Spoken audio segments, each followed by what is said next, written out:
Okay, it's officially 6 o'clock, Verizon time, to start the regular meeting of the Board of Trustees.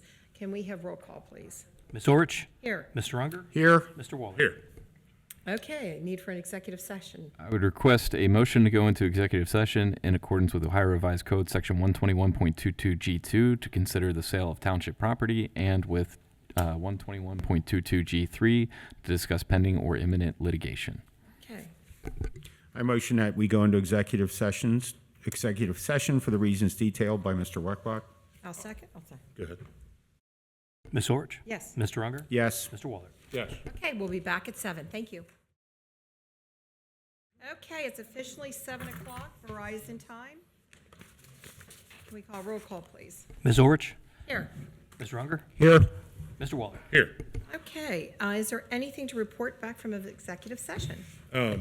Mr. Chair, Madam Chair, I'd like to make a motion to direct our law director to send a notice of violation and a letter outlining other legal remedies to Joseph Toyota for the cut put in on Pool Road. Okay, I'll second that. So as far as discussion for that, do we need to go into a little bit more detail as to what's happened? I have no comments. Just background, we were made aware late last week about curb cut being installed on Pool Road from Joseph Toyota's lot. In terms of next steps, authority to sort of take legal action rests with this board, so that is your discretion. And so issuing the notice of violation would be the next step, and then potentially some additional work on top of that. And I think it's important to point out that that wasn't a first step, that there's been contact on several occasions before. Am I correct? There has been verbal communication from our law director to their legal team, I believe. Okay. No comment. Ms. Orich? Yes. Mr. Unger? Yes. Mr. Waller? Yes. Okay, now we would like to stand for the Pledge of Allegiance, please. I pledge allegiance to the flag of the United States of America and to the republic for which it stands, one nation, under God, indivisible, with liberty and justice for all. And before you sit down, we would like to do a moment of meditation to keep in your prayers for the family and friends of Deputy Larry Henderson, who was struck down and killed on Friday. Let's please pray for his family, the police family, and please pray for all our police to be safe.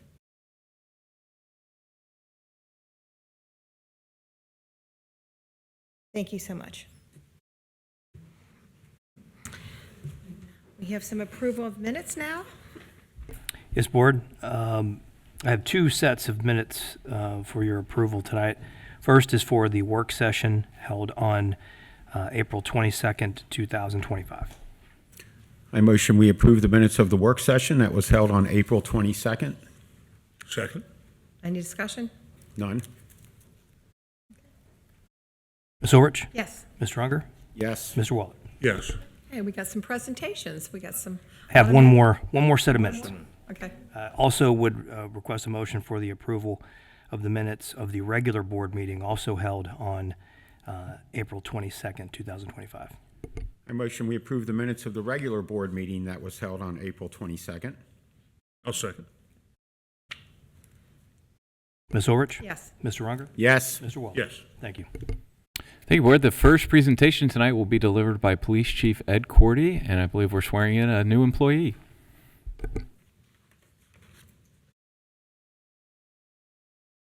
Welcome, Chief. Thank you, Board.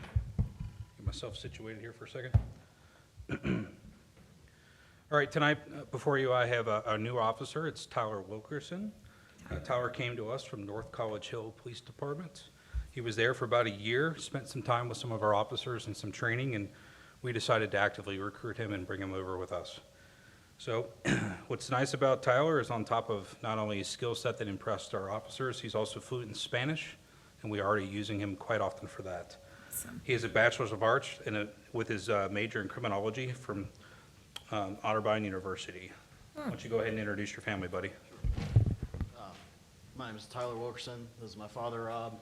I have my mom, Michelle, brother Andrew, Liesel, and So good to see y'all.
Thank you for helping us out here at Colerain Township. We were very grateful for you.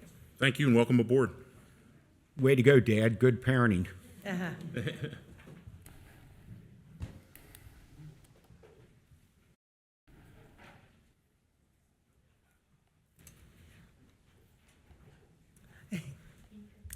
Guys, have a good evening.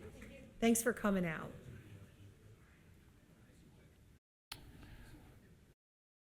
All right, Board, the next presentation is recognition of our Class 5 of the Township Academy. And I know many of these individuals actually received their certificates already, but I see one of them in the audience tonight. That's Dr. Marla Banks. So just the list so you guys know who participated from Class 5 this year. So Marla Banks, Tawana Henderson, Tim Keys, Jenny Mueller, Doug Riemann, and Tracy Smith. So we just want to thank them formally at a trustee meeting. We did recognize them beforehand, but if you want to come up and potentially say something you enjoyed about the class, or we'd be welcome to hear We'd it. like So to hear it. it's part of the formal presentation, right? I was honored to be able to participate in the academy, and we had lots of speakers from the administration, and it was so enlightening and taught us so much more about a township that I've known for decades. So I really appreciated the opportunity, and I'm looking forward to encouraging other people to participate, because you really learn a great deal. And then you meet some new friends, new neighbors in a sense. And so it's really worthwhile, and I recommend it. And we need ambassadors like you. We do, because I love when are you going to do the Fire and Police Academy now? I used to be a volunteer firefighter, Okay. so the police academy maybe, but Okay, because you guys just make great ambassadors to Colerain Township, and thank you for participating. I know it was like every Thursday or Tuesday, whatever, that you're committed to. I appreciate all these people Yes. taking time out in the evening, you know, after office hours to come and speak with us. So Thank you. thank you. Okay. Thank you so much for participating. And thank you, Mr. Weckbach. I know that this was, I think, a month after I got elected. I wasn't even sworn in yet, and I'm like, we need a Citizens Township Academy. Because, you know, I understand the importance of having an educated public and understanding how things operate, and you guys have now had how many classes? This is year 5. Yeah, that's just fantastic. And as word of mouth spreads, I think it's going to be even better. So thanks for taking care of that. All right, next presentation, it looks to be a joint presentation from both Chief Cordy and Assistant Administrator Mays.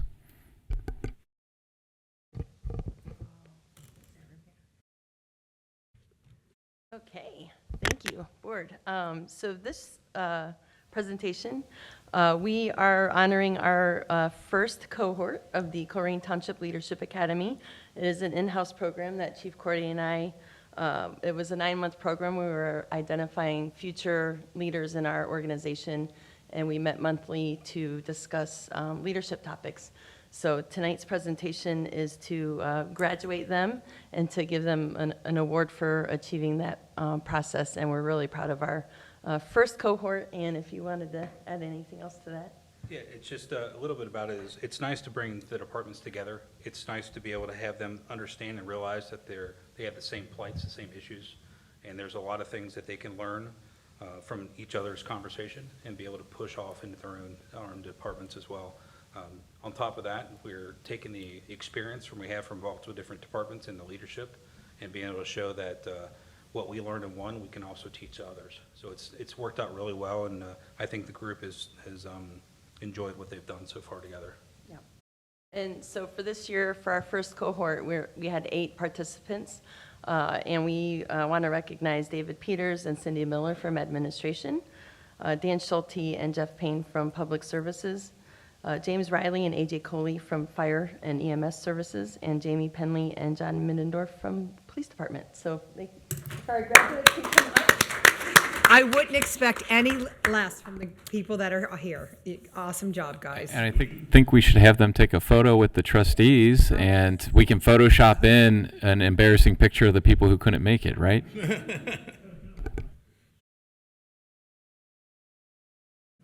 Is that what you want to do? You want to stand in front or stand behind? They can just stand in front of the. Okay. Sure. Yeah, I want to be stand by you.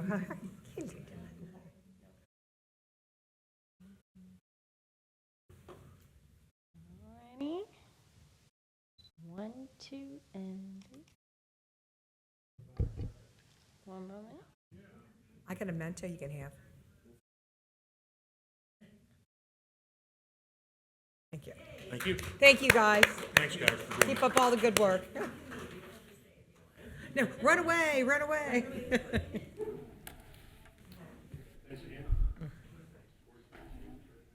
So Tiff may have showed the program a little short. It was a pretty intensive 9 months of challenging their own internal leadership and management approaches, as well as just walking through all facets of township offices and how they work. And each individual that participated was required to put on a lesson one day, 2 on a different topic. So it was pretty involved, and our organization is going to be better because of it. So. And with that, I will turn it over to Chief Ed Cordy for a presentation on police staffing levels. Welcome back, Chief. Thank you. All right, so jumping into this, I'm going to be very frank and honest with you. This is kind of could be a very lengthy presentation. It can be quite confusing because the first time that I was associated with this activity-based model, I was very confused. So I'm sure there might be some questions as we go. I'm going to do my best to answer it as we go, but also if you could maybe get me to the end so I might be able to answer some of the questions as we're there. So let's see if this is working. All right, we're good. So right off the bat, I was assigned in 2025 an initiative to conduct a staffing analysis between a budget-based staffing model and an activity-based staffing model. So as you can imagine, a budget-based staffing model is essentially you have X amount of dollars, figure out what's your staffing that you can have for X amount of dollars, and that's how we are. That's how the police department is run. We know that with the money that we have and the revenue that we have coming in right now, we can have 58 police officers with a grant that gets us up to 62 police officers. So that is a budget-based.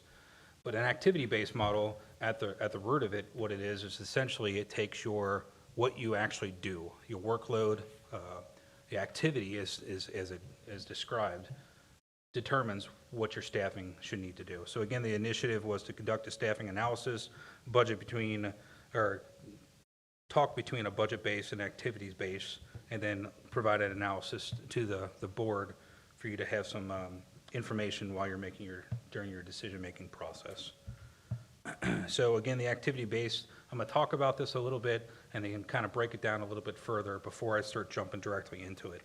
So an activity-based model is similar to an activity-based costing from the business sector. It allows for a staffing model to keep up with the required activity. It helps determine true cost based upon your workload, and it's used to decide the type of activities that you want your officers to respond to. I'll jump into that, what I mean by that here in a little bit. by the end of this and how it all goes, I want to be able to show you the amount of calls that we had for service versus where we're at versus where we probably should be. So let's talk about how this truly works. The activity-based model requires the following information to be known. How many work hours do we need a year for officers to handle the calls for service? How many officers are needed for those hours? We need to determine a relief factor that is based upon allowed or allocated time off. So your vacation time, your comp time, your training times, your things like that. And then we have to determine probably the most important aspect of this is called distribution of time. And I'm going to get into that here a little bit later and ask for some input from you as well. And distribution of time is broke down into 3 sections. Those sections are either service demands, administrative demands, and proactive demands. So again, I'll talk about that here in a moment. And once all that is done and all that data is put into it, this model is built so I can just type in 3 different numbers and it'll spit out exactly what we need, all the workload that's into it.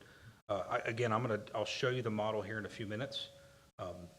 I cannot go by worksheet, line by line to explain it to you because it's so vast. If you would like to sit down, we can sit down for an hour one day and I can show it to you because it's pretty extreme that we went through to get to this.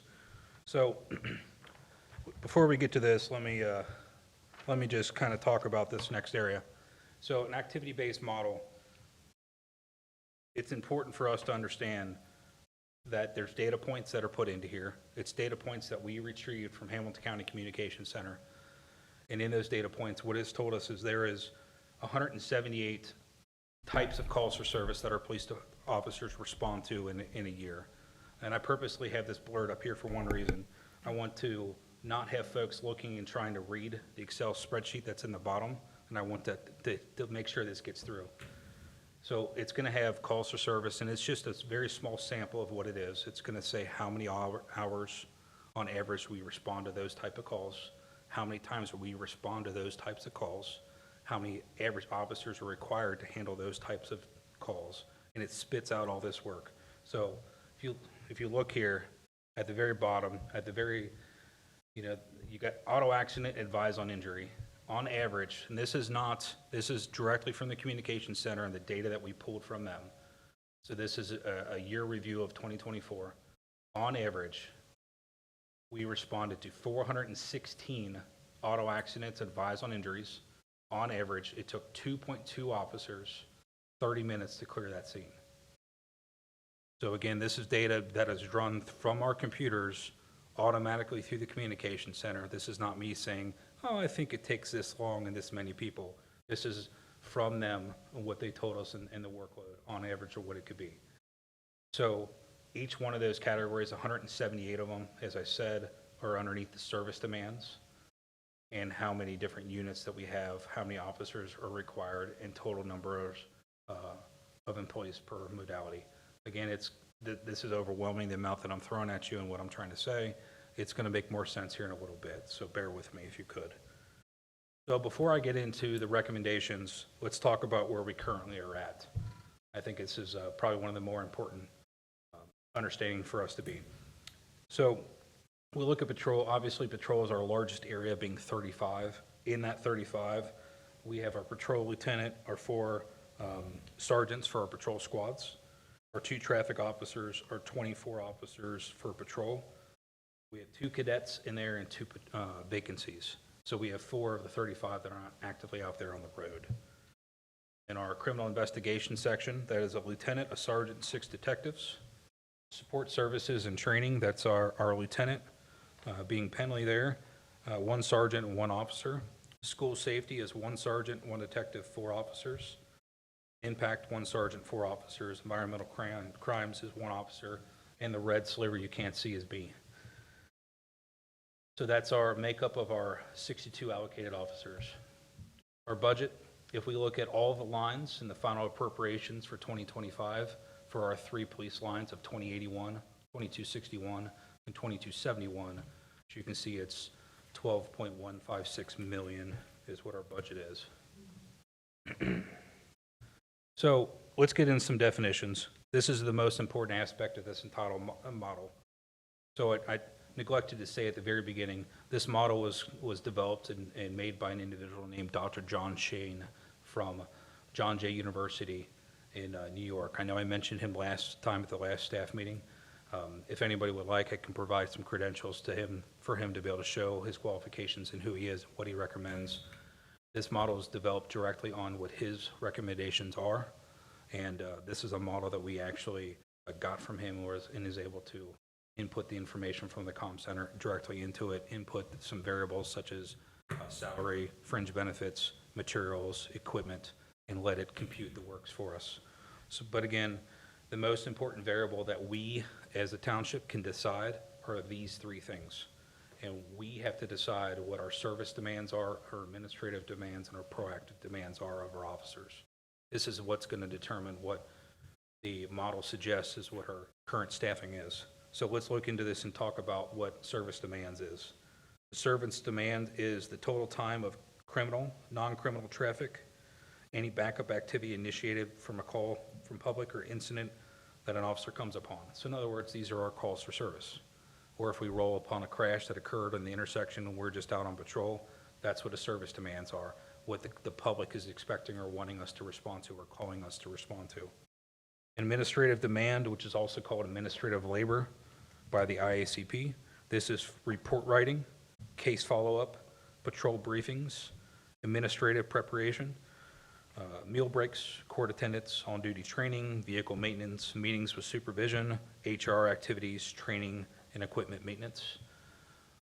Obviously, there's time in the day that's never really considered for what we do, but after what I just read to you, I hope you realize that the need for that to be part of an officer's day.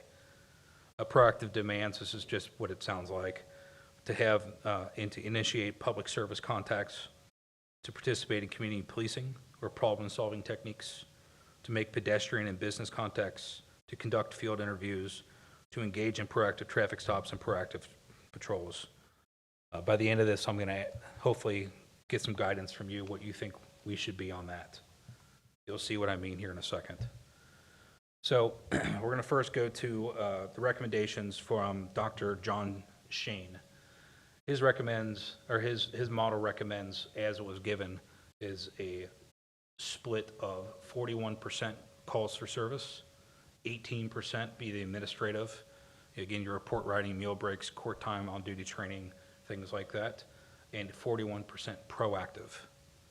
So 41% going out there and making traffic stops, making business contacts, and doing things like that. The International Association of Chief of Police has two different variants. They have a 30-30-30-10, where that 10 can just go into any of the other categories, unless you're a community policing model agency, which that's what we are. And with that recommendation, it is 30-30-40, where they recommend that we have more time in proactive patrol and community policing efforts than handling our calls for service. So I jump into this. I jump into the actual model here. So before I go further, let me just. This is developed, and I know it's a tiny screen, and I wish I could make it bigger for you. I can make it a little bit bigger in a second in some areas. What I like from the board here is currently our current response, where we've had to narrow down our calls for service, close out certain calls, not respond to squad runs, not respond to barking dogs or something of that nature. That was what determined our 2024 response. I have a different category here, if you can actually see it, that's in blue at the bottom, that says ideal response. And those areas that we suggested in 2023 that we needed to modify our response on, I'd like to get back to what our ideal response is, which is respond to each one of those calls. Does that make sense? So instead of it being immediately logged out to our officers, we typically on average would spend at least 30 minutes on each one of those other calls. So we would spend 30 minutes on a squad run. When I first started, I would go to every squad run that came out. I would be there with the fire department to make sure not only that the safety and security of the scene that they're at, but we would also take an additional report to document what was going on. to make sure there's no criminal activity, to make sure that there wasn't some sort of assault that resulted in the squad run that were there. Now, due to our response time and the demands that we have on our officers, we don't go to those calls unless the fire department notifies us, hey, there might have been a crime here. That's few and far between.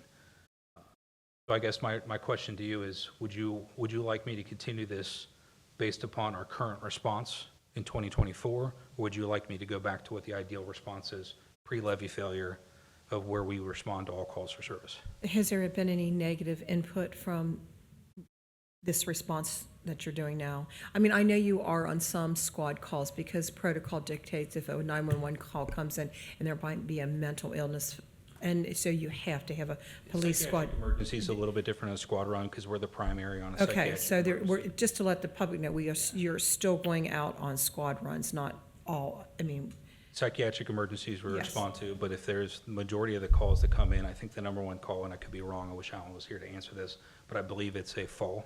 Is the right. number one call that comes in for the fire department. Does that sound right? It has historically been one of their higher call volumes, but you know, if the fire department gets called in for, I don't know, a person having chest pain, and it may be that there's an altercation actually going on in that house, they may be walking into a hostile situation, and that's where they're not going to know that, and they're not going to have the support. And there have been circumstances where, you know, our fire and EMS have had to, you know, address the situation while they're trying to dispatch an officer because we just automatically aren't able to go to those calls. Right. So I mean, my recommendation is we would go back to the ideal response. So if that's okay with the board, that's where I'll continue. I would imagine that as the day goes on, I mean, if we're busy, we're busy, and if there's a slower point in the day, and I know in previous reports you've given this board, there are days of the week when we're busier than others. I imagine you're right now trying to respond to everything you can. I know when I come up here a couple times a week to sign paperwork, I'll typically stop back there to say hi, and there's nobody back there because everybody's out all the time. Yeah, I mean, if it's 4 or 5 o'clock in the morning, there's a higher likelihood that we're going to respond out to everything that we can possibly respond to. Right. At 4 or 5 o'clock in the afternoon, we're going to have to pick and choose to what we can respond to and what we can't. And who makes that spot decision? I mean, you're not always here. Is it one of the sergeants that says, hey, go get this car accident, this thing down the road where they call about shoplifting, we don't got time to go down there? Or who makes that call? I'd tell you some agencies allow the dispatcher to tell them. Our officers do it themselves. They know how to prioritize. They know what they need to go to. They know what's important, what's not, and they do that. They know what can't be logged, what can be logged. It's just judgment based upon them. And of course, you got the checks and balances of the sergeant or the officer in charge on duty that can make sure that they're doing what's right. I'm like I said, anytime I stop up in the middle of the week, there's nobody back there because they're constantly going from place to place. Very much so. So if I understand your question correctly, you're wanting to know if you want to explore the model with us today versus old response versus new. Old response versus new, because there's a massive difference in the time that's needed to handle the calls. So for us, with the ideal response, it's going to require additional hours to handle the calls for service versus just logging out quite a bit of our calls. All right, so you know my next point is going to be I'd like to see both. I can do both. That's easy. Yeah. I mean, does that... It's honestly, that's very easy. I can go with that too. Okay, because if it was going to be laborious, then I'd say you and I meet separately. The way that I have this built, I can change 3 things on each tab. Okay. And I can do it very easily. So that's fine. We can do that. So- What's your recommendation, and what are the recommendation of your? I think every one of our officers would like to get to the fact that we're not logging out calls and we're actually responding to calls for service. Okay, I mean, I want That would to be- do what you think is right, and you guys all think is right. I mean, ultimately, we're here to help people and to go when people call us. It'll never sit right with people and we can't go somewhere. Right, absolutely. I do think it's instructional to see the gap between the two and what they look like. Yeah, it's pretty easy, and just bear with me and I can do that. So if we go through here, and it's probably best to just plug in the numbers. So let me see if I can make this bigger here. Too big.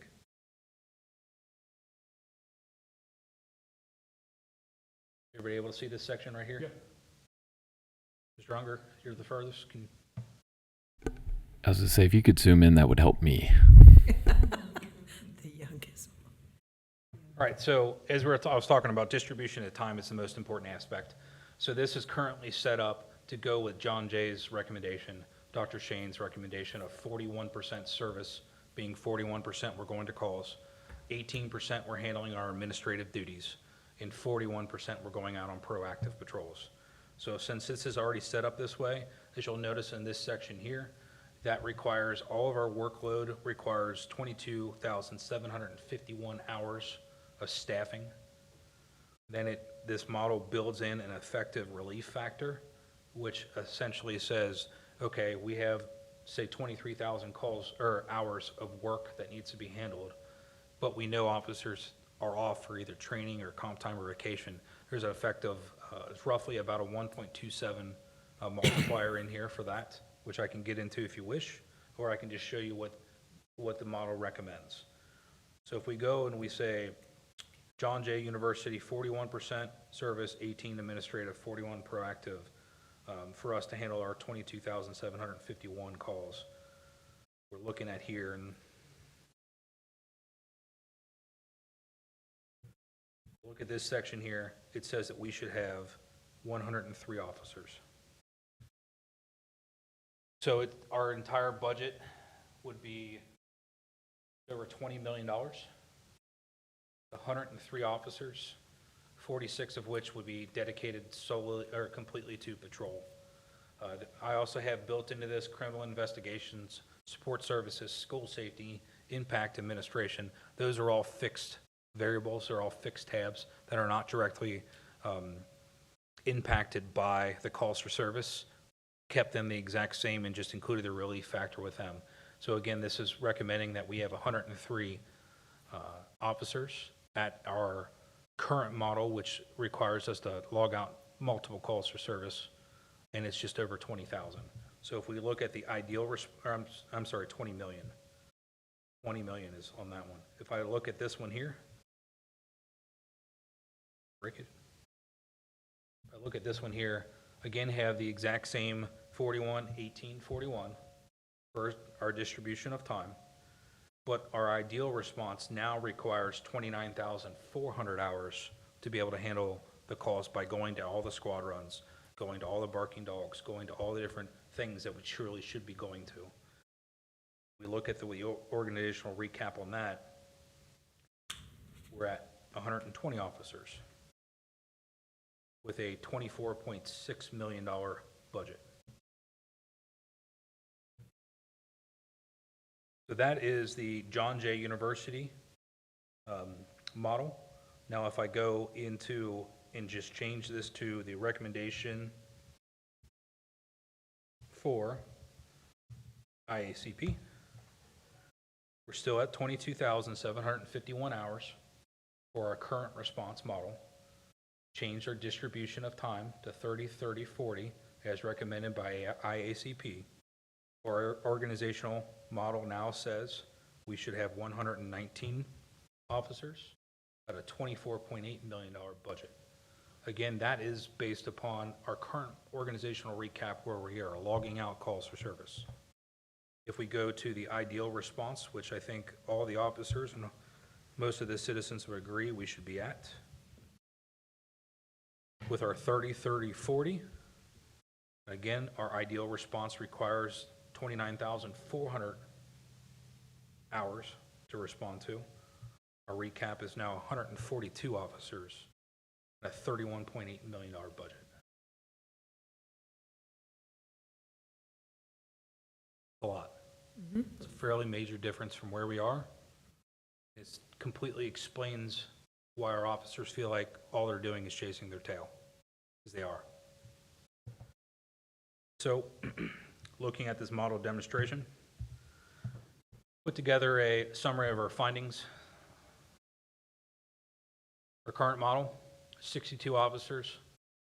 We're at $12.1, $12.2 million. John Jay, Dr. Shane's model that he developed at 41, 18, 41. It's 120 officers.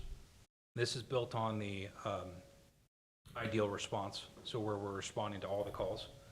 411841 is 120 officers required with a $24.6 million budget. IECP recommendation 30-30-40, 142 officers, 31.8. And just for the sake to see what this model would do, then we put in, say, 100% of our time was associated to service demands based upon our call volume. 0 was administrative, 0 was proactive. This model says that we should have at minimum 77 officers to handle our current workload alone. So if I can clarify, if we were to respond to every single call that the dispatch center issues and no proactive patrol, that would require 77 officers. So if you all want to get to a state at any point where we are responding to every single call and not logging anything out, it would require a minimum of 77 officers, correct? That's what this model should suggest. So when we get overloaded with calls during our busiest times and people call the 911 call center, do they ever dispatch, I guess if it was something serious, they would, depending on what you define as serious, do they dispatch officers from outside of Colerain to answer our calls? I know as I travel, I've seen Hamilton County out here more lately, especially over near Blue Rock and 275. So how are they ending up out here? I'd love to answer that without compromising anything. There is a satellite Hamilton County office in that general area. Okay. That's why they're there. I think I mentioned that to you one day. I noticed a couple of them over there, and Most people don't even know that office is there. So there's a satellite office. You that's can in that take general the area. Blue Rock Road to get down to the gun range that's being built. So Yeah, and It's like Blue Rock and Galvin. yeah, so to go back to the original question, that requires a mutual aid, and the way that the mutual aid agreement is in Hamilton County is there has to be a request from the agency for the mutual aid. So if all of our units are on some major crime right now or multiple major crimes and we have another incident come in, we would typically, depending upon where it's at, would have that request. So if it's on the northern side, we would most likely ask Forest Park or Springfield Township to respond. Southern, it's North College Hill. And southwest is going to be Green Township. We would just ask them, like, can you get some mutual aid for us? who's And authorized to ask that? Do our sergeants contact them, or do you contact Supervisor on them? duty is typically the one that'll make that call, or ORC, officer involved, or officer in charge. Or the dispatcher will know that we're in the middle of something. Let's say one of the units working tonight is, work day shift was 8 Lincoln 88, which is Sergeant Haim, one of them that walked in here. You know, I've got domestic in progress. Can I have mutual aid come assist you? And he would, yes, Sure. they would make that call there. But it's the way the mutual aid agreement is, we would have to be the ones asking for them to be able to come in. But in the Kroger, let's say Kroger instance, Kroger, That was an that's an all call. Okay. So they put out, it's something called, it's a county broadcast. Right. And when a county broadcast comes out, it's on our behalf of, like, get here. Right. I mean, we've been Everyone on- that can hear, get here. we've been on the end of that a couple times with what turned out to be suspected or fake school lockdowns at Elder, and it's within 5 minutes the place is swarming with all kinds of jurisdictions. Get everyone there. Yeah, okay. So kind of an off to the side question on this. Yes, all of our people have vacation time. How do you determine who gets what time slot? Is it always seniority, or if you're a younger officer with less time here, do you always, get the worst week to be off, or? Essentially. Seniority has to have some sort of perks, but the way that we typically pick it in the beginning of the year is we have each squad has their own vacation picks, and we go through there. There's only so many that you can't say you've been here for 5 years or 25 years and you get 5 weeks. You don't get to pick all 5 right off the bat. We have, pick your first week, then it rotates all the way through the squad and kind of go from there. Okay, and then obviously if somebody has a family emergency or something, you just work that into the. In emergency, we're going to figure it out. So the union contract dictates that it is based off of seniority. But that's interesting that if somebody has the maximum number of weeks, they might get to pick, the first 2 weeks of August, and then guess what? Your third week's going to be February 10th through the 17th, and if you want it. Do people generally use all their vacation time, or do they buy some of it out or get paid out on it? Yeah, so they have an opportunity once per year to cash in a portion, but it's not a one for one. All of their dollars and all their vacation time can be cashed out, and then there are, there's a cap on how much they can carry. So in theory, if they don't cash out and they exceed that cap, then they just lose the vacation time. Right. And especially in that stress environment, it's important to. Yeah, I think you're a better, more effective employee if you take some time off rather than work 52 weeks a year and never clear your head. And I think that's important. I appreciate you bringing it up because that's what's taken into account in this. We, as a budget-based model, we don't take that into account. We get below the minimums, and then we have to put out overtime to be able to backfill to allow people to be able to take off. This actually has a relief factor built into it that allows us to know that you're going to have so much time, so you need to have, it's cheaper to have more people here and more staff to be able to fill those holes than it is continuously paying out the overtime to be able to do it. During the time that we have 6 officers that are scattered amongst these schools, and during the times that school is closed, whether it's in the evening or on the weekend or a week for Easter break or for the summer, are those officers just right back out on patrol, or are they pretty dedicated to the schools? Or So our officers that are for the summer that we have, that's about to come up, we have multiple officers assigned back to the patrol units. We have some assisting with our criminal investigations, some helping with our impact team. They're reallocated through what's needed, the area that's needed in the department, yes. so that actually, I think, not to say anything about the demographic of teenagers, but it's good to have them exposed to police to see that, hey, they're not so bad. And I think if you look at crime stats, is what age group is more involved with the court system? The teenagers or people between 20 and 30, or? Year after year, it's always pretty much the same group. That's always the number one area of, that's the suspect and the victim. Those have always stayed the same for us. And I think that's probably going to be throughout the country the exact same group. So it's typically in the area of 15 to 21 are suspects. And then your victims, for some reason, tend to be 31 to 35 and then older than 65. It always seems to be the same group. And that's how it has been for the last at least 3 years. Interesting. Okay, getting back on the downtime, because after the Kroger shooting, the officers involved they went home for a couple days, and is that part of a vacation time, or when in this model, how does that? That's not, nothing like that's or is in that, but that's more of an internal mechanism of how we handle Right, that. because I knew that was important to have that downtime on certain incidences throughout the big issues. Yeah, there's studies that show that how you handle a situation like that, it's going to determine the long-term effects on an officer. So if you take a couple days for them to be able to reallocate and get themselves better now, Right. you're going to save a future career. So that's more of us figuring it out on the front end than on the back. Yeah, and the model factors for typical churn, typical sick time use. It doesn't factor for, let's say 10 people going out on family and medical leave, which we're obligated to provide, or things like that. So those are some of those pushes that can affect the model but aren't necessarily included directly. Or more specifically, people being called up from reserves Yep, that too. in an armed conflict.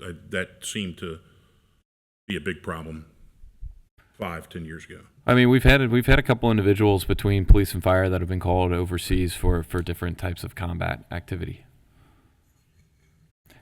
So knowing that I have this and how easy it is that you saw that I was able to change it around, is there any recommendations or any thoughts that you would like me to manipulate the model around to?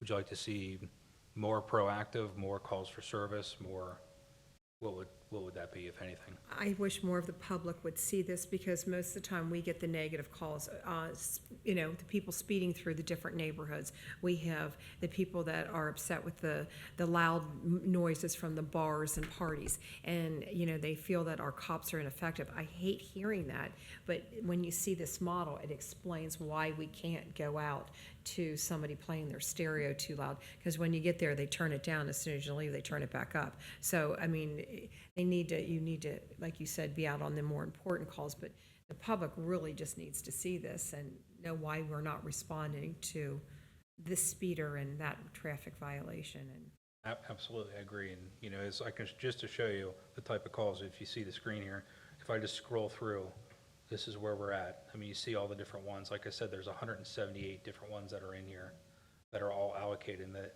captured all within the comm center's data that they sent to us. So again, if, you know, you have here's your relief factor where it's got your vacation, sick, comp time, personal training, bereavement, what their work availability is. You've got built in here your salary, your fringe benefits, your material usage, all of your computers, shotguns, marked vehicles, et cetera. Then it even budgets it down to saying how much for each one of these, how many times, and how much salary is needed for each call, how much material, how much equipment is needed for each call. I'll be honest, I spent probably upwards of 50 to 60 hours on this, and Lieutenant Mittendorf in the back spent at least probably 25 helping me work through this to make sure this is accurate. So there's a lot of work that's put into here. Like I said, I can easily sit down if somebody would like to dig into this offline to kind of talk a little bit about it. So Hamilton County provided you the averages for each one of those 188 types. Did they also give you a range?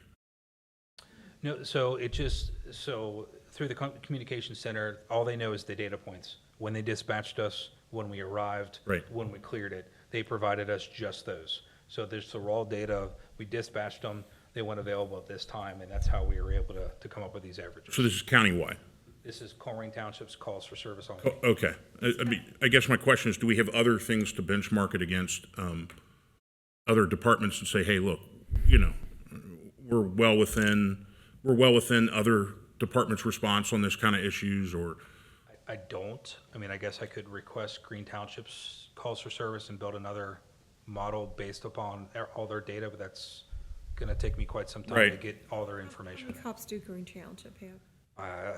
North of 60, somewhere in, I think maybe mid-60s, low 60s. I really don't know all their Okay, I'm just- numbers I off. didn't know how many. I'm just ballparking here. Yeah, and I'm not trying to pin you down. I just have said from the very beginning that it's just going to be, we've got a multifaceted approach to take, and if there's if we've done something the same way, if we do something now because we've done it in the past, oftentimes, not oftentimes, but sometimes, there can be a way to improve efficiencies on that. That's not going to be enough to come up with, you know, If I could be direct. $20 million or something. Yeah. Yeah, but if I could be direct, if there's one thing about a Colerain Township police officer is that they're efficient. Okay. Because they have to be efficient on how quick they handle the calls because of the workload that's there, that they know they have to go to the next call. And I get the sense that they're independent. I mean, they follow the superiors, but they have the ability to make some decisions on the spot based upon their experience and based upon what they perceive, which I think other departments may be a little bit more confining with that kind of decision.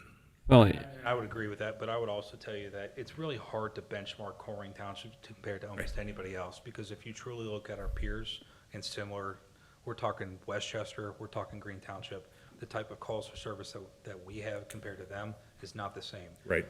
The response models and the type of calls of the 178 are not the same.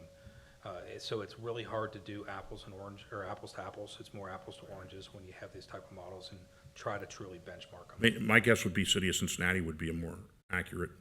It would just, it would be hard because of how much bigger Right. they are to us, and how can you make that work? That's why the service demands aspect and the distribution of time of this model is incredibly important, because it makes it right size for your department with your data points. and that was what I was going to offer, is that it's really going to depend, and maybe an example here would be an auto accident. So Colerain's got Ronald Reagan, we've got 275, we've got Colerain Avenue. Accidents on those roads are probably going to take more time than an accident, say, on Springdale Road or a smaller street throughout our community.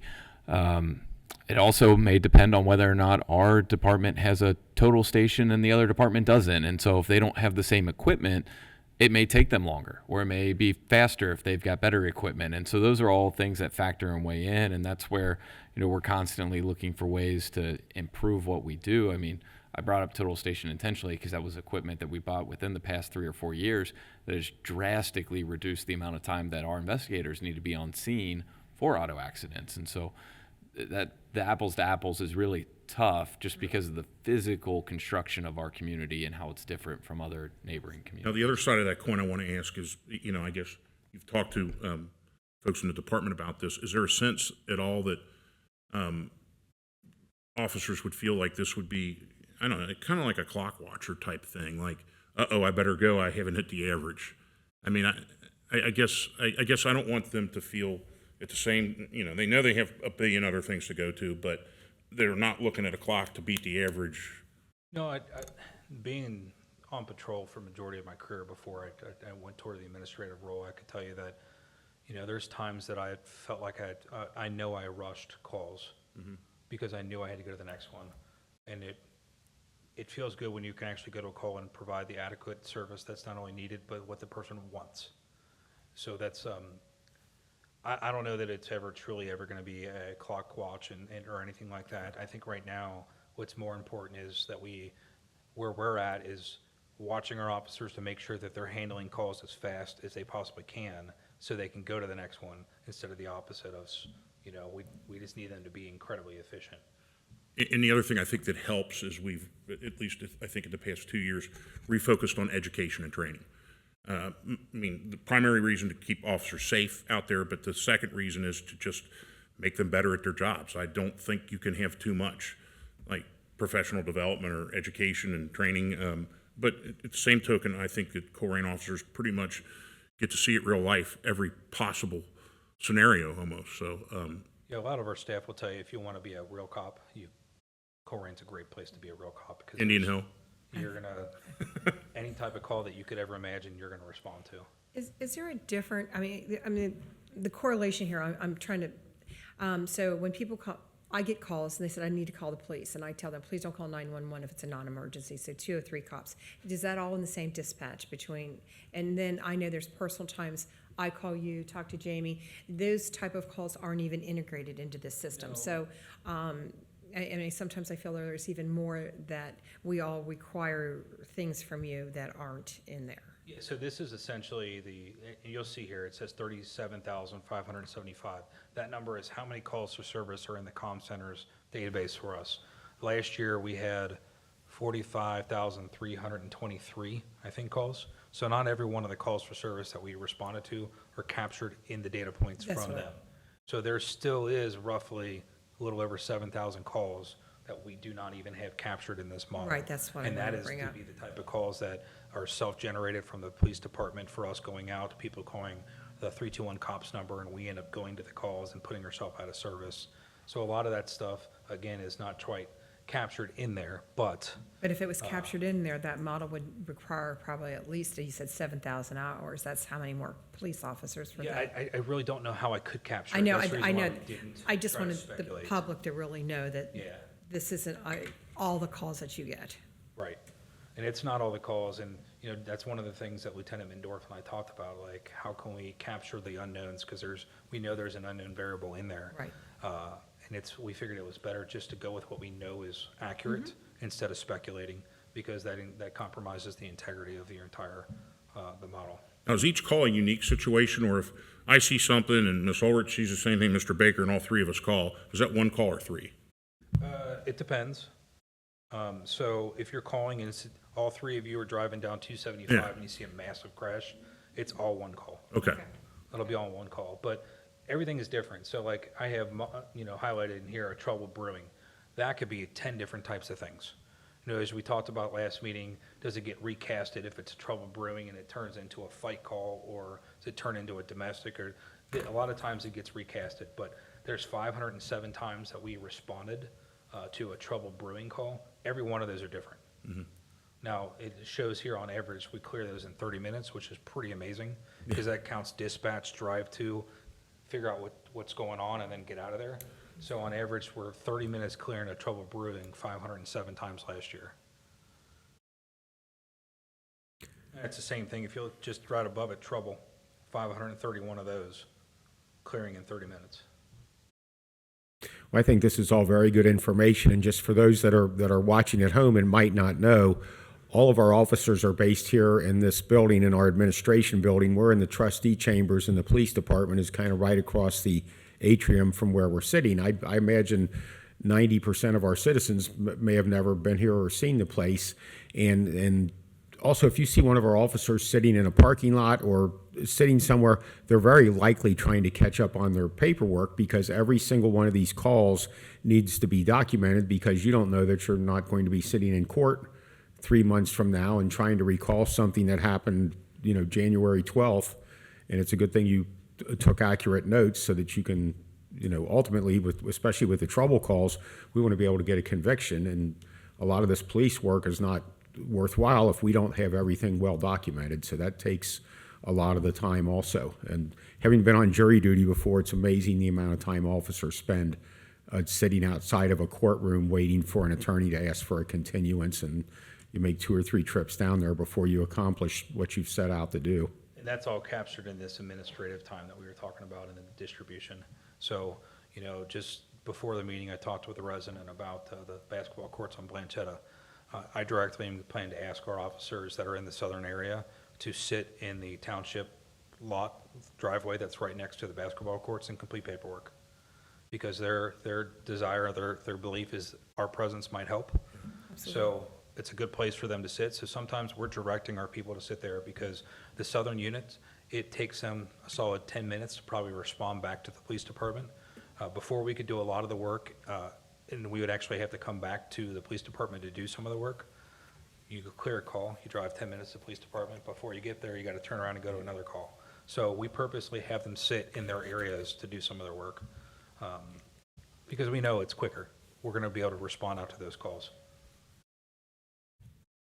So just big picture here, I know we've been having ongoing conversations about revenue challenges in the police department.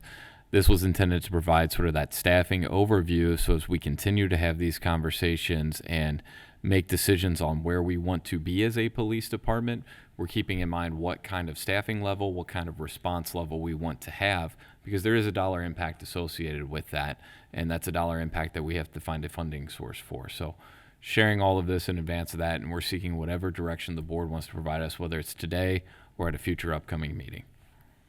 So are there any other local jurisdictions that use this John Jay formula? No, I was first, I first became aware of it when I was at OACP, Ohio Associate Chief of Police, CLE program, Certified Law Enforcement Expert. While I was attending the class, they brought him in to teach this model, and went through a 2-day course with him on how it works, what to do, and everything to do with that. So that's what put us on to track with this last year. Yeah, because I know you've been doing this for over a Right. year. Yeah, it's been some time that I did it last year, and then I refreshed it for this year to include all the other departments as well, or other divisions as well. So I've got a bunch of notes. Let me make sure I understand. 411841 is what we do. 411841 is what Dr. Shane Okay. recommends, is what the author of this model All right. recommends. It's 303040, which is the IACP. IACP. Now if we responded to 100%,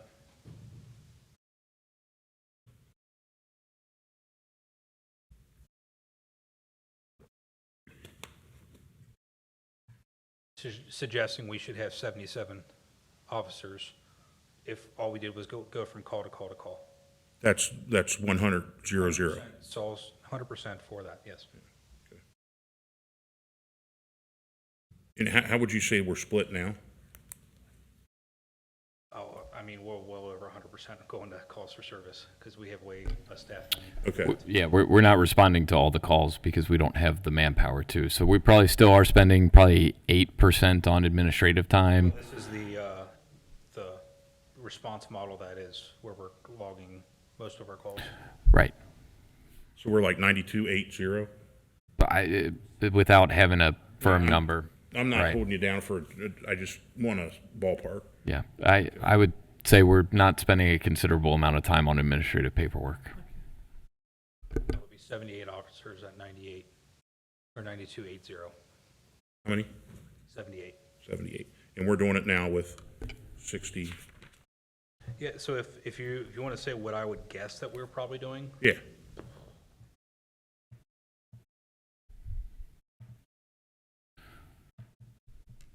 I'm sorry, you know me, I get numbers and I want to just look at them 15 different ways. I would say we probably are doing something similar too, because this is what I kind of did the same thing when I first started working on this. I would say we're probably close to 90% service. Okay. 3% administrative and about 7% proactive, because we are making close to 400 traffic stops still a month.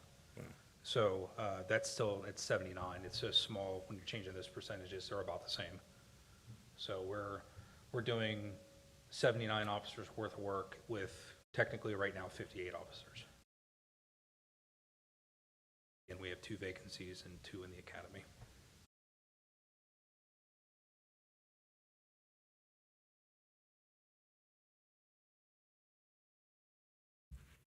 I'm good.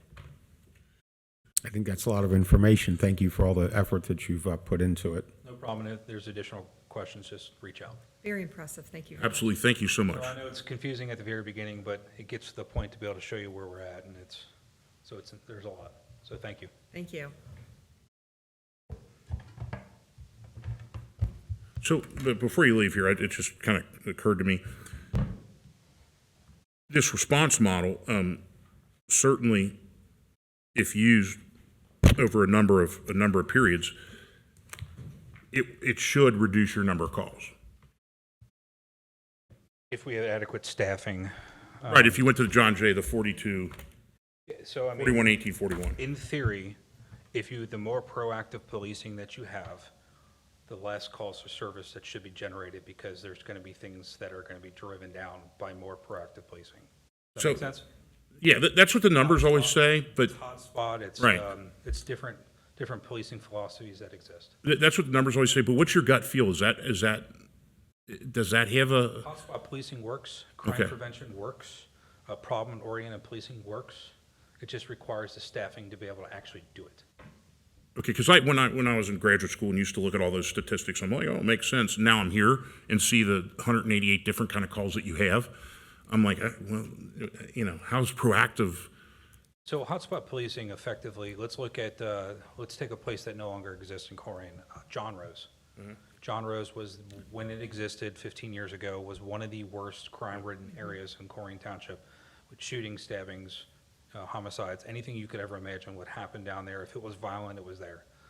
If we were able to do proactive hotspot policing in that general area and the presence was seen, it would drive down. It's proven through multiple studies that it would absolutely impact crime.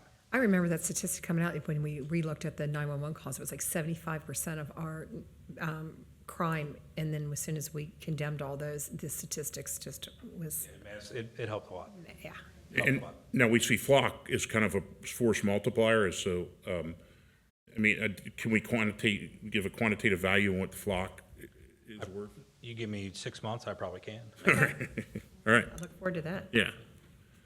I'm looking for every possible angle here to help you folks out. I appreciate it. Anything else? Nope. Thank you so much. I think he's got 7 months for that. I think that report's due in January. Okay. No more presentations. We now come to the citizens' address, and we have a new system here. We have a red, yellow, and green button here. You get 5 minutes. We do not answer any of your questions or respond to you because it's your 5 minutes. We will respond to you either in an administrative report or in a trustee report. And then we also want everybody to know that please be aware that the statements and opinions provided by members of this public during citizens' address do not necessarily represent the views or positions of Colerain Township, nor are they guaranteed for accuracy. The township does not vet, fact check, pre-approve, or review any such commentary prior to citizens' address. With that being said, I am going to call up Mandy Blackburn. Welcome. My name's Mandy Blackburn, 4136 Rand Drive. I'm not in politics. I'm not in construction. I don't know the zoning laws. I don't do that for a living. But when I tell my neighbor that I'm going to come help them with something, I do it. And Wawa sat at Clyde's at a public meeting that they had and said, We're not going to rip any of the tree line down. We're going to stay this far off your property line. We're going to leave that acre of woods back there. Well, guess what? They're right on my property line. We're not getting any shrubs in our yard. The 12-foot fence is now 8, according to the project manager. They have put a mountain 15 feet higher than our neighbor's house. That's all they look at. So one citizen, one person looked out for us. Her name is Carrie Davis. She requested that we have a contact for any problems. I called the contact. Guess what? They no longer work with Wawa. The developer has changed. So nobody bothered to give us that information. So when I call Colerain Township and said, who approved this mountain, this berm that's in my backyard? Colerain Township said, oh, it's Hamilton County Engineer did that. I called Hamilton County Engineer. We didn't do that. We're only in charge of roads. That was Colerain Township. But you might try the building department. I called Hamilton County Building Department. Nope, we didn't do that. Colerain Township did that. But you might want to try Earthworks. I called Earthworks. I talked to every single department in Hamilton County, and everybody said, Colerain Township's the one who approved that mound in the yard and that berm. Not us. But Colerain Township says they don't do it. So when I finally get a contact for Wawa, and I ask them nicely, because you know Wawa's family-oriented, and they're all about being good neighbors, could you please just put some shrubs in my backyard so I don't have to look at this ugly fence? And she said, nope, sorry, we can't do that because that's not what the plans are. Well, I don't remember the plans ever being a mound in our backyard either. My sump pump has pumped off 6,000 gallons of water a day since I put that construction in back there. That water is running into my yard, it's ruining our house, it's ruining our foundation, and nobody cares. We didn't have anybody from Colerain Township saying, hey, let me help you through this. They're putting a Wawa in your backyard. Let me help you know what to ask. Let me help you know what to look out for. Let me help you. Nobody helped us. But guess what? Everybody was really interested in to talk to Wawa. We had developers holding their hand and walking them through it. It was a done deal before it even got signed. We were more interested in how much taxes they were going to pay on their property. But guess what? They're not paying that amount now, are they? But that was important when they were coming in. But they're so family-oriented, we can't even have shrubs. I think it's pitiful. I think it's pitiful that we were straight out lied to. It's in the meetings that they said they would not touch that acreage, they would not touch the tree line. Guess what? They did it. And then they came in these meetings, and my neighbor said, oh, what's a 2-foot shrub going to do? And they said, oh, it's not going to be a 2-foot shrub. We're going to have these big, beautiful shrubs. Well, if they're going on your side, what do we care? We're not going to see them. We're going to see some ugly fencing. That's what's happened to our nice little street. They've ruined it. They've ruined my house. My electricity bill is going up. My foundation is being ruined. And my sump pump will probably die in the next few days because it's pumping so much water. And I don't know who to contact because nobody gives you any information. They pass the buck. From Hamilton County to Colerain Township to Wawa, one big circle, nobody's responsible. I don't know where to go. And that's all I have to say. Thank you. Thank you.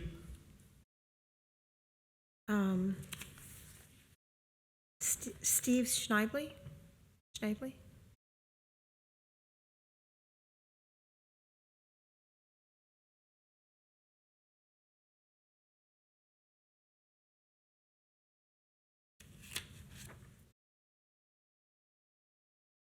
Hi, Hi. I'm back again. Welcome back.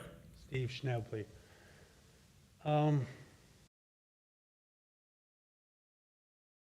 Last time I got stopped, your 5 minutes are up, your 5 minutes are up. Hey, Chief, you did a great job. Real good job.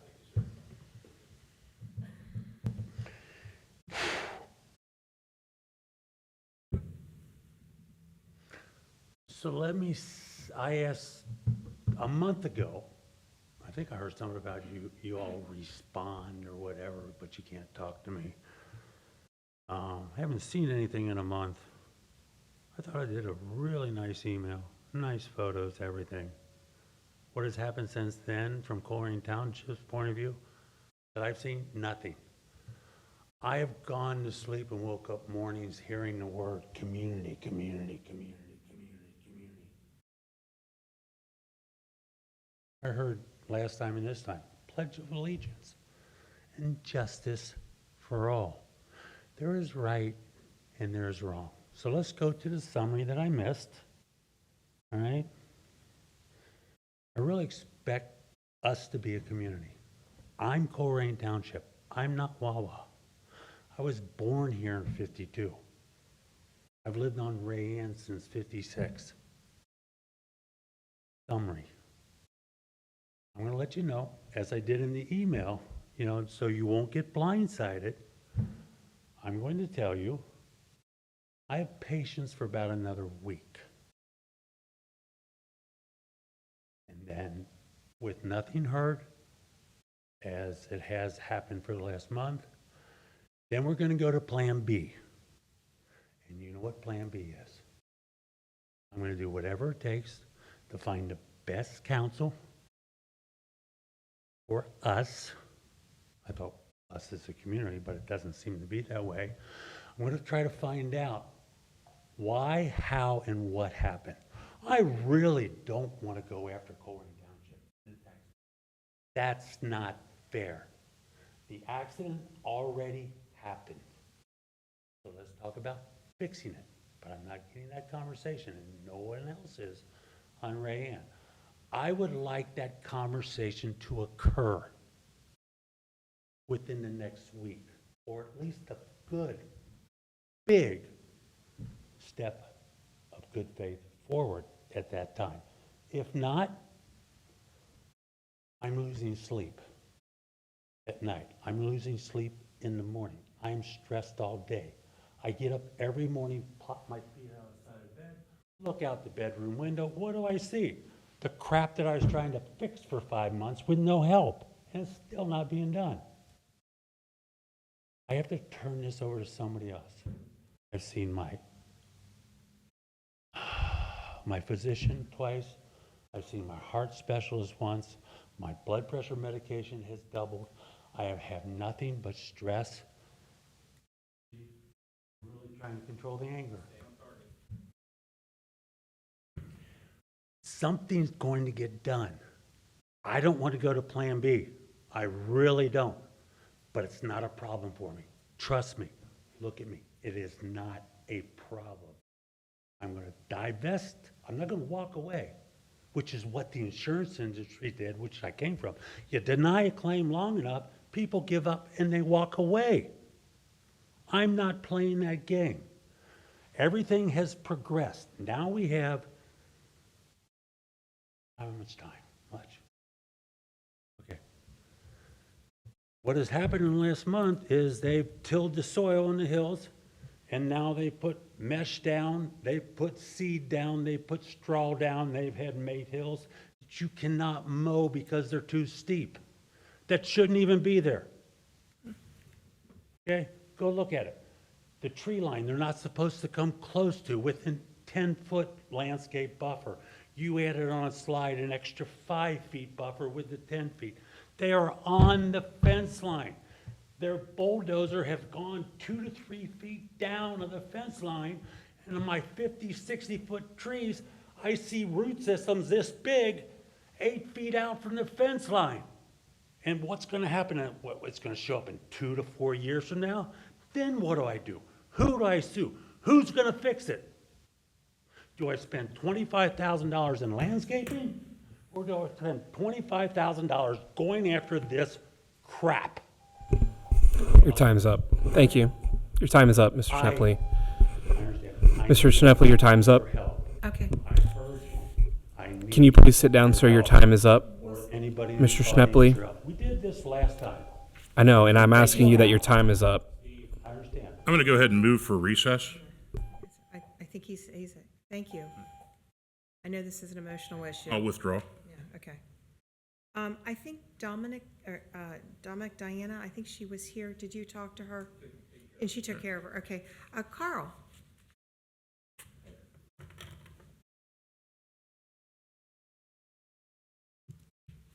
Welcome, sir. Carl Hauser, 2529 West Kemper.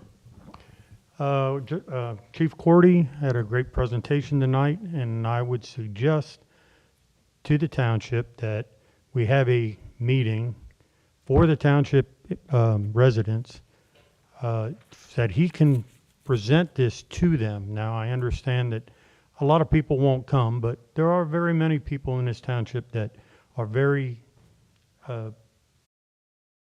they want to hear this kind of thing. And I think we should do that sooner than later. That's a good idea. So that's a suggestion I have. Thank you. Thank you, sir. Okay, seeing no more citizens' request forms, we will move on to administrative reports. Yes, we had several department directors excused this evening. I believe Assistant Administrator Mays has a report for us.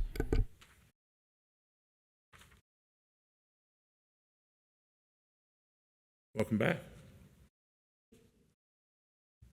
And are we doing the April monthly? Not necessarily the dashboards. Okay, Yep. all right, gotcha. All right, well then the only thing I have is just a brief update on the Joseph Road Sidewalk project. During the construction of the project, there was an issue identified by the engineers as part of their design that needed to be updated. Consequently, this item was not included in the original bidding documents, so we had to ask the construction company to submit a change order for this engineering and design change. So that being said, I would like to request a modification of the agenda under new business as item A of public services to add this item. And that is going to be covered by the grant. I motion that we would add that we would amend the agenda to consider that item under new business, Second. the change order item. Yes. And so that'll come up after the rest of the administrative reports and the trustees report. So it's been motioned and seconded. Ms. Orich? Yes. Mr. Unger? Yes. Mr. Waller? Yes. Sure. So, Board, for my administrative report, just wanted to highlight a few things related to items that we heard this evening. There was a statement about the engineer only doing roads. This is their contact list. If you look down the list, there are actually several different functional areas that they handle. They have road inspections. They have tax map. That's one of their divisions. They have stormwater. So they are responsible for stormwater control. They do some subdivision review. They do traffic review. So just for what it's worth, this information is out there with individuals that have specialty in those. The other thing I wanted to point to was our zoning resolution. So this is under landscaping. This section states, deals specifically with earth mounds. And I've highlighted here, and I'll read this. It says, earth mounds shall conform with the grading requirements of the authority having jurisdiction. So in Hamilton County, my understanding is that this is a requirement of the Hamilton County Conservation District. So also on the screen here, this is a directly on the Hamilton County Soil and Water Conservation District's website. They have the earthwork program, and the earthwork program exists solely to enforce the earthwork guidelines of Hamilton County. In fact, some of their resources and links go to the different permits that are required to be pulled and approved and regulated by Hamilton County Soil and Water Conservation District. So I know that there's been conversation at the last meeting. Thought it was important to just identify when we're dealing with issues like these, it's ultimately up to the county and its administration of the earthwork program to determine where mounds are and how high they are allowed to be.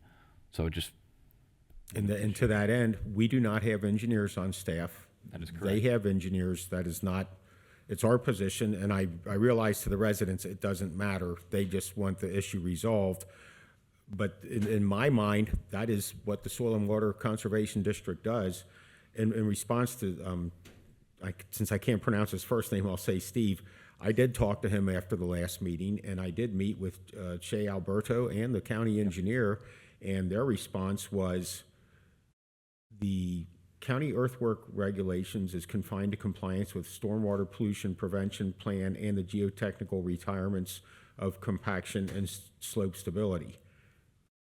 So they're, I guess from their point of view, if they don't think water's running off the site, then that's as far as they want to go with it. But I've seen the site, and that there is a 29-foot high mound of dirt that is very visible from Colerain Avenue, and it's right behind the new new awning and canopy that goes over the gas pumps, and I can't imagine any job where I've seen a pile of dirt left behind like that. And if nothing else, they have seeded and strawed it. What is our regulation as far as keeping the grass cut? I mean, is it 10 inches? Yeah, Because there's going to be no way to cut the grass on that, and it's going to lead to a longer-term problem. and I believe that's the I second was at bullet those point. Sorry, well, I was at those Wawa's. She is right. Wawa promised all that area, and there has been a water problem along there, and everybody knows you have to curtail that water because it is going to leak to their foundations and work. Yeah, I mean they have legitimate issues, and I guess I knew we changed the developers. Stormwater runoff is that falls between Hamilton County Planning plus Development is what they're called. So they've got a stormwater review section, and then there are separate stormwater guidelines that fall under the Hamilton County Engineer's Office. And in reality, and we know this from dealing with our fire station constructions, the guidelines are designed in a way that there's not supposed to be runoff from your site. And so those are the two agencies that have the ability to enforce and review, and they've got the engineers on staff to determine whether that is going to occur. Dan, something you mentioned is essentially bullet point 2 up here under the Hamilton County Soil and Water Conservation Districts and what they do, and checking for geotechnical performance and sediment and erosion control. They perform the site inspections associated with that. In fact, our planners don't get called out to do site inspections as the project is going on, because once it receives our approval, it goes to the county, and the rest of the approvals along the way are subject to Hamilton County. I think those residents still need our help if we can reach out to the county at all. I mean, to help get anybody out there, because I think. And that said, Yeah. the project is not finished yet, and Right. it's the research we did a couple weeks ago, there is supposed to be a 12-foot fence there when the project is finished, and it's not finished yet, and I haven't actually gone back on the property, but I can stand right there at Colerain and Struble and see it. Right. And I've driven back Ray Ann, and it's just not finished yet. But to the residents, thank you for coming and keeping this on the front burner. But I have, followed up on everything from the last meeting with resident Steve, and I did talk to Mandy on the phone also, and I just want the folks watching this to know that, we're all three concerned about it, and as I've said so many times in these meetings, this is our first chance to discuss it as a board, so, because we don't talk to each other outside of meetings, so.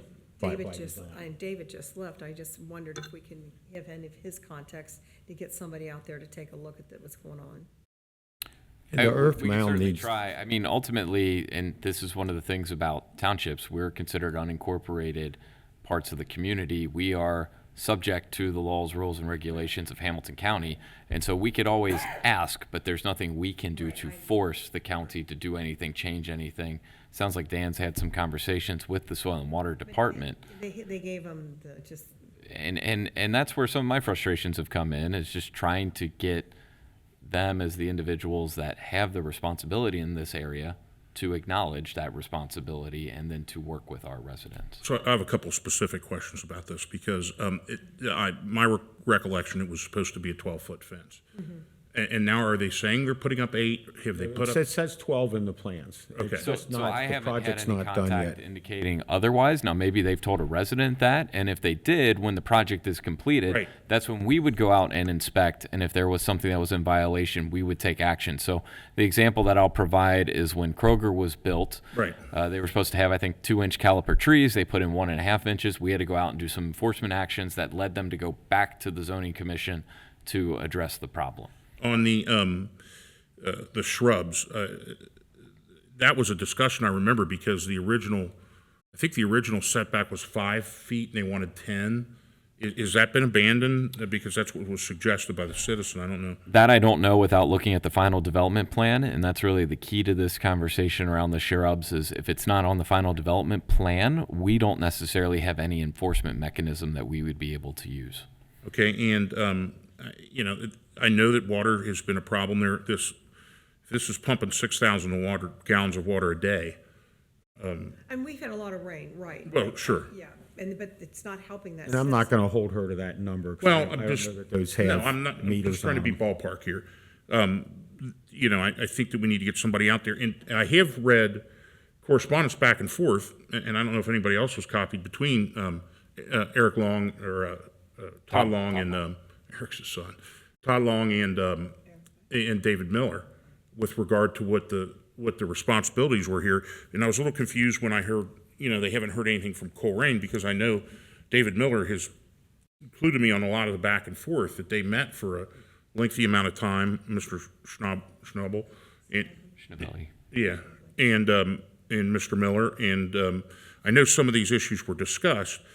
The point's well made that it's not done yet, but if, I don't know where this 8-foot versus 12-foot comes from. I mean, it seems like where there's smoke, there's some fire on that.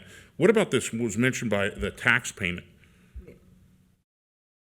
You'll have to There's no repeat tax that section. reduction I'm there. not sure what Yeah. you're She brought referencing. up that we were wanting the tax money, now we are not receiving it. I don't know. Yeah, that there was As far as I know, they've continued to pay property taxes as required.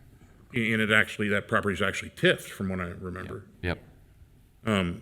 So I don't think there's been, I don't know, there's a lot of misinformation regarding TIFs sometimes, that money ends to go back up in the developer or the people that the business that locates there, and that's absolutely not what we do here. I guess you can do that if you want to draw a certain business, but our point is we need the money. You just saw the chief up here. I'm not giving any away. So I don't know anything about the tax payment being less than expected. And I think there has been an open line of communication, but look, I get frustrated with the county on a continual basis, because their job is very difficult as well. But maybe we can, and I get the sense that's what David Miller was doing, maybe we can be that bridge to get somebody out there and take a look. But from what I'm seeing here, that the main issues are the fence, the water, and the shrubs, and just the off-site length. And in theory, there have been regular inspections done by county officials as this has been going on and as the earthwork was being put in place. Do we have data on when those were? We do not, but that's something we could request to the Soil and Water Department, is when they were on site for inspections, because they've got some regulations and requirements about how frequently they're on site. And, okay. And I know Mr. Long for a long time from a different life. Maybe I'll just give him a call and see what he's saying about it. I've taught like all his kids, so it's, so we have that past relationship, and I'll find out what I can find out from there. It's hard for me to kind of qualify this stuff, because it's not done, and it's hard to say, well, and clearly they're not getting 8 foot out of thin air. Somebody told them 8 foot. Now maybe that somebody was wrong and didn't read the plans. I don't know, or maybe they've decided to put in 8 foot, in which case. Yeah, I pulled up the final zoning approval, and the final zoning approval is clear that the proposed vinyl fence is required to be 12 foot high. So if at the end of this it's not 12 foot, then that would be a violation of the zoning. I'm pretty sure the 10 foot setback is there too, because of the way the parking lot was designed. It was first 5 foot, and the neighbors very clearly pushed back and said they wanted 10, and Wawa agreed to that, and I would assume that. Yeah, there's not a condition that states that specifically. The conditions are TV monitoring to be programmed to shut off between 12 and 6 a.m., the vinyl fence, 0 foot candles of light at the property line, and 0 decibels at the property line bordering any residential site at any point in the day. So there are some requirements, not necessarily directly for setbacks, other than what was contemplated in the final development plan that was brought forward. Okay. All right, that's all I have for that. I have one other additional question on another topic, but I don't want to. Yeah, that's all I had for an administrative report. Okay, so I don't know if a citizen mentioned it or it was mentioned somewhere from one of the last meetings that, and I had to go look it up, and it seemed like a little bit, the data was a little bit inaccurate. Are we losing out by holding Sears? Are we losing out on tax dollars? So the way property tax levies work in Ohio, when you pass the levy, you collect that revenue amount unless your total valuation across the whole community drops below what it was on that day and time. So in theory, you look at a parcel like Sears, and I'll break it down even further because your commercial and industrial properties are treated differently than your residential. So when the county auditor is looking at all these data points, if the total valuation of the entire township falls below any of the dates that these levies were adopted, then yes, that could affect our tax collections. But given the fact that our total valuations have continued to go up and up and up every year, it is not actually having an effect directly on the millage that's being, or the tax dollars that are being collected to the police and fire and what have you. Now, does it affect our inside millage? So inside millage is what funds our general fund and our road and bridge fund. We collect, I believe, and I don't like to do math in public, but I believe it's somewhere in the neighborhood of $750,000 per year of inside millage. It's a very minuscule amount, so yes, there is a small decline in our general fund, but it wouldn't be anything of major substance. Yeah, because I was contacted by a citizen that said that it's $100,000 a year, and I'm like, I think it's 23,000 was the portion the township was getting. Yeah, so those dollars. Then the school district and the other Right. agencies were getting money, but So without that money being paid directly by Sears, it's defrayed amongst the other commercial property taxpayers in Colerain Township unless the total valuation of everyone drops below what it was when the levy was adopted. and they certify that total valuation every levy. Yeah. Yep. So in essence, the 23,000, There's a portion, Yeah. but it's a very small portion that would be our general fund and our roads portion from the inside millage. Our inside millage is, 2.24, 2.4. It's a number I can't, 2.3, I thought, or something like that. Yeah. It- But the bottom line is that it's not, because that number grew and grew and grew, and soon I was getting a couple emails saying $100,000 a year, and I'm like, whoa.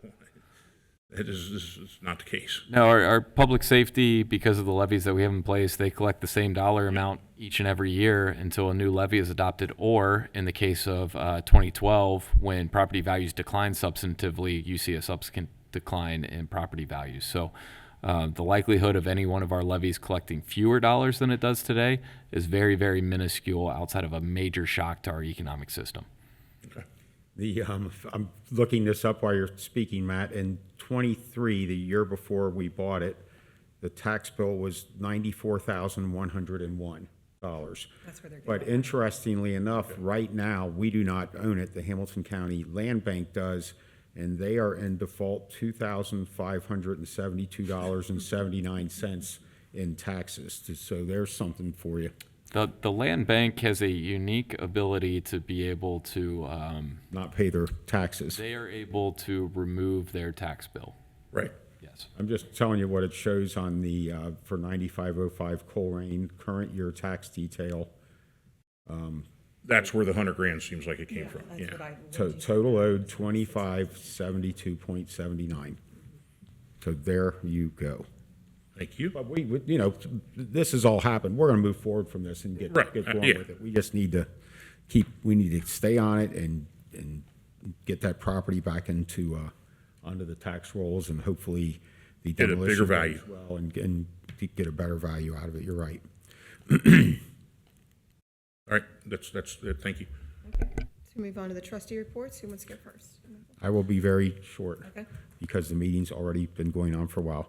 To the family of Larry Henderson, this is just the worst disaster for the Hamilton County Sheriff's Office and for every police officer and first responder out there. May God rest his soul. It's a terrible, terrible thing. We talked about the Soil and Water District. I talked to you about some citizen call I got about over at the bar over on Pippin and Compton, and you were working on that.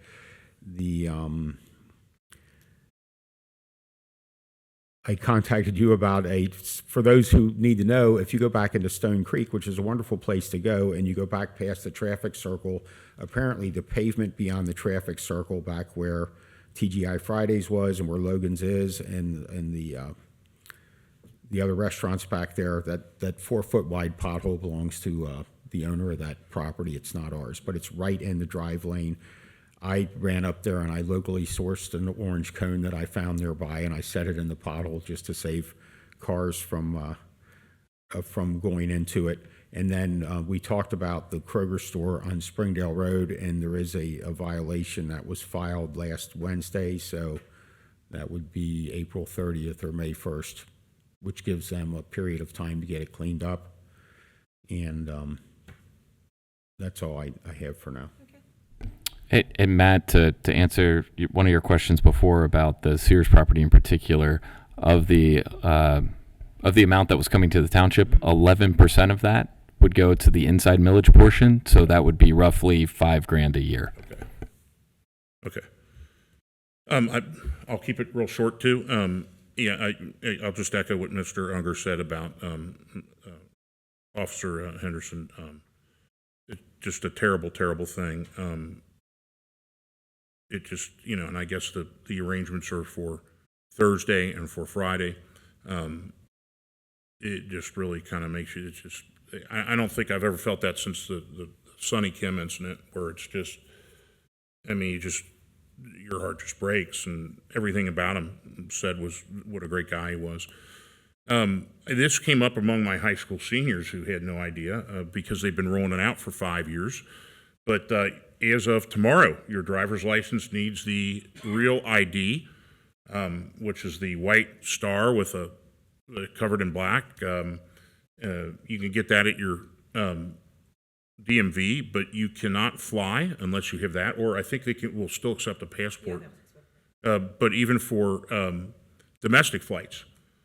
And it was funny because this came up with a friend of mine, a coworker whose brother wasn't drafted, but was going to Carolina Panthers. I said, "Hey, when's rookie camp?" He goes, "Oh, he's leaving Thursday." I'm like, "Does he have his real ID yet?" He goes, "What are you talking about?" And I'm like, "He ain't getting on a flight unless he has a real ID or a passport." And he ran and waited in line to get his real ID. So if he's rich and famous one day, I'll say I saved his football career. But it seems like a pain, honestly, especially for women. I know that my mom just threw up her hands and gave up because they wanted her marriage certificate from like 1967. And I guess it's probably somewhere downtown, but that might take, an act of God. Trip with your mom and go take her down. Yeah. Yeah, take my mom to downtown to get records. Yes. That's a Mother's Day present right there. So keep in mind that you need that real ID or a passport, and for the real ID, you need to provide several documents that they list on the DMV site. But I think people just hoped it would go away, and it hasn't. So out there, and for everybody that voted today, I guess all 7% of us, from what I could tell from the tracker, thank you. It was easy. There was no line. I only had one bubble to fill in. So, yeah. All right. Ms. Lords, thank you. Okay. When I got your text about the officer, your heart breaks, but then to find out why and how it occurred, it's even more heartbreaking. So anyway, I just wish my condolences for the whole family. And before we move on, happy Mother's Day this weekend to all the mothers out there. And today was something kind of fun. Helen was down there. We had some news crews down there, so hopefully you'll see it on the news. We had our water rescue training. There were several municipalities and townships down there, and this is a kudos to our fire and EMS training. They asked our firefighters, because we're the #1 best in Ohio, to help train them. And our own Eric Dowers got in that river cold, and that speed of the river was pretty good going today. The one guy told me it was 4,000 cubic blah, blah, blah per second. So I don't understand all how they did that, but they were floating down the river and rescuing these people. Just to let you guys know the training our police officers and our firefighters go through to be as good as they are. Like I said, June's right around the corner, and we have to do Memorial Day. Just everybody keep May 26th at 10 a.m. at the corner of Colerain and Springdale open. It's a beautiful ceremony. They lay the wreaths for the Army, the Navy, the Air Force, the Marines, the Public Service, Colerain, the historical, and the police and fire. So please, it's a beautiful, it only lasts about an hour, so that's very nice. And then also with all that, put on your calendars November 7th. We're trying to get as many veterans in Colerain Township so we can serve the dinner. And with our summer series coming up, we have the free concerts. So our first one is June 6th. It's the concert Tailor Made. And Cloud Swine is going to be the food truck that's there. We have some alcohol. And then we got the movies starting June 13th, Inside Out. June 20th, we got Wicked. June 21st, Wizard of Oz. June 27th, we have Moana.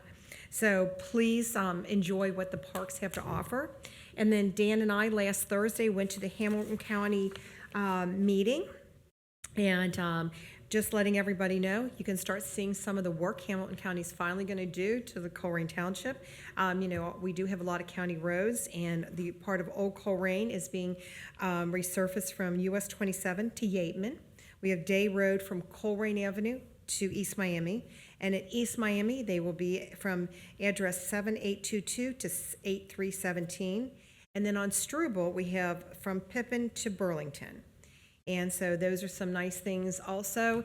And then some capital improvements. We've got some resurfacing on John Gray from 27 to John Gray. And then Pool to Springdale. And we have the Gosling landslide correction. So you can go look online and see what Hamilton County dollars are spending on Colerain Township. And the Northbrook cleanup was this past Saturday. So anyway, what a great organization. Dedicated. It was windy, rain, and cold, but they still filled up almost 3 dumpsters. So, and they had to call it because it was just so nasty out. And then we did get a letter of intent for TGIF Fridays for By Gollies, a burger and beer plate. So things are moving. Done. Now we go on to.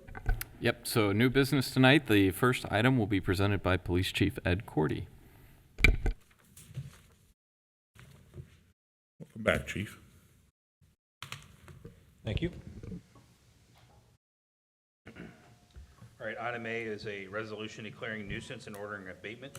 This resolution allows for the removal of uncontrolled vegetation and/or refuge at the following properties: 2459 Blue Lark Drive, 3292 Compton Road, 6662 Daleview, 7681 Livingston, 9871 Marino, 10303 Moonflower, 8707 Moonlight, 3227 Niagara, 11273 Pippin Road. Recommend adoption of the resolution. I motion we approve the resolution declaring nuisance and ordering abatement at the properties as described by Chief. I'll second that. I think that one on Marino is in court. I believe that's about to change hands, or it's about to go to auction. So we'll have to make sure we bill that out right away. Ms. Orch? Yes. Ms. Stronger? Yes. Mr. Wallace? Yes. Okay, item B is a motion to authorize the Township Administrator to execute an agreement with Axon Enterprise Incorporated for redaction software. We actually did a sample of this, if you'll remember, maybe a year and a half ago, where it was just a free sample. We went through. It was right when they brought this out. It didn't work. It wasn't very good. Within a year, it's amazing what they've done and what it can do. So we actually were able to get another sample of this to try, and the time that it would take to redact a video is, I don't know, probably half of what it used to be. So what this is going to do is allow us to have staff that's now going to be have improved efficiency while redacting body camera videos. This product will reduce the overall time needed to redact a video, allowing for quicker responses to public records and reduce the overall workload on a clerical staff. We get an unbelievable amount of requests for body cameras. There is typically a line of a half a dozen to a dozen long before we get to that point. We're constantly working these. An hour-long video of redaction is per video. If we were on, 6 of us were at a call that was there for an hour, it would take almost an hour for each one of those videos. So now we're at 6 hours worth of time for somebody to go through and redact videos. The AI software, we can click it, have it start to work, and start to work on something else at that same time, and then come back and review what it found. And then you still have to go through, you still have to correct. It uses AI, and you're able to go to where it says, skip to this point, here's the issue that we redacted, we review if that's correct, check mark yes, and then move on from there. It's an incredible efficient tool that allows us to be able to do multiple things at once. And it turns our employees into doing, again, two things at once. I would recommend adoption of the motion. A motion, we authorize the township administrator to execute an agreement with Axon Enterprise for the redaction software. Second. And while not germane necessarily to this conversation, just something to bear in mind, the state did make some changes to public records law where communities can begin charging for basically police body camera requests, public records requests.